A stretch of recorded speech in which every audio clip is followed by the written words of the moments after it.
Bonjour Ricardo Petrella. Après avoir occupé pendant plus de 15 ans de hautes fonctions à la Commission européenne, tu as fondé il y a 20 ans le Comité international pour un contrat mondial de l'eau.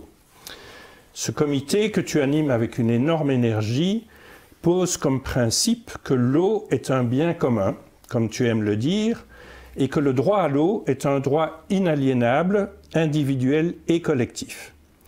Et donc, nous aimerions te poser quelques questions au sujet de ce combat pour l'eau que tu mènes depuis si longtemps. Aujourd'hui déjà, des millions de paysans d'Afrique et d'Asie se voient obligés de quitter leurs terres pour cause de sécheresse catastrophique ou de pluies diluviennes. Si on doit synthétiser ce drame pour les plus démunis, peux-tu situer son ampleur et les zones les plus frappées ? Tout à fait. Les principales zones qui souffrent à l'heure actuelle du dérèglement du système hydrique mondial se trouvent effectivement en Amérique latine, en Afrique et en Asie. Mais même chez nous, ça commence par exemple dans la Méditerranée à avoir des phénomènes particulièrement importants de sécheresse suivis d'inondations. Qu'est-ce qui se passe en réalité? En réalité, c'est que à cause de tout le développement que nous avons réalisé au cours des 100 dernières années, nous avons déréglé ce qu'on appelle le cycle de l'eau, c'est-à-dire le cycle de évaporation, pluie, enrichissement des terres par l'eau, etc.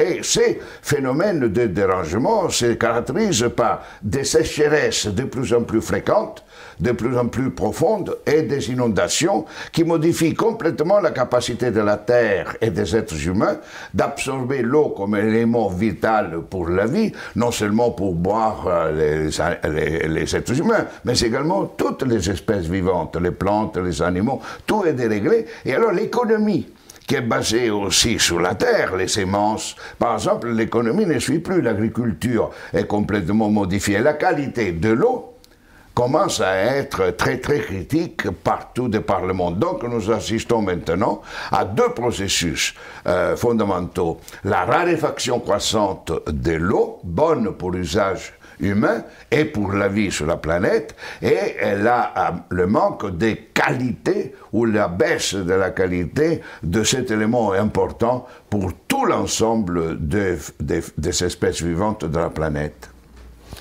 Oui, et donc finalement, ce qui se passe, c'est qu'aujourd'hui, la croissance gigantesque des richesses produites dans le monde est accaparée par une infime minorité. Quasi rien n'est entrepris pour que près d'1 milliard de personnes ne vivent plus dans la pénurie d'eau. Alors, en dehors d'un cri de révolte, vois-tu une proposition sur laquelle on pourrait mobiliser sur cette question ? Une des caractéristiques fondamentales du vivre ensemble à l'actuel, c'est que les gens ne veulent pas vivre ensemble. Pas les gens, mais les groupes sociaux dominants. Et pourquoi les groupes sociaux dominants ne veulent pas vivre ensemble, créer les conditions? C'est parce qu'ils ont désormais adopté une conception de la vie fondée structurellement sur l'inégalité entre les êtres humains. Ils ont jeté aux orties la Déclaration universelle des droits de l'homme. Ils n'y croient pas. Ils ne croient plus aux droits universels de l'homme. Ils pensent que les gens sont inégaux, naissent inégaux, restent inégaux, et si tu nais inégaux, tu es destiné à mourir inégaux. Et cette idée est fondée dans l'âme presque des groupes sociaux dominants qui ont pensé au contraire que la valeur de toutes choses, y compris les êtres humains, dépend de sa contribution à la création de richesses pour le capital investi. Si quelqu'un ne contribue pas à créer de la richesse pour le capital investi, il ne vaut rien. Pas du tout, rien. Et alors, c'est pour ça qu'on n'est plus des citoyens qui ont des droits, des citoyens qui doivent apprendre à s'éduquer à vivre ensemble. Non, non, nous sommes tous désormais des terminaux de production et nous devons nous former pour acquérir les savoirs qui permettent aux entreprises et aux groupes dominants de recevoir une rémunération du capital investi adéquat par rapport à leurs critères d'efficience, d'efficacité et d'économicité. Et c'est dans ce contexte donc que les inégalités explosent. Les égalités explosent non pas parce que on est plus fort, on est plus dominateur. Les inégalités explosent parce qu'on a la théorie de l'inégalité comme base, principe inspirateur des préférences des groupes sociaux dominants. Alors, quoi, comme cri, moi je dirais que indignez-vous, ça ne suffit pas. Hein?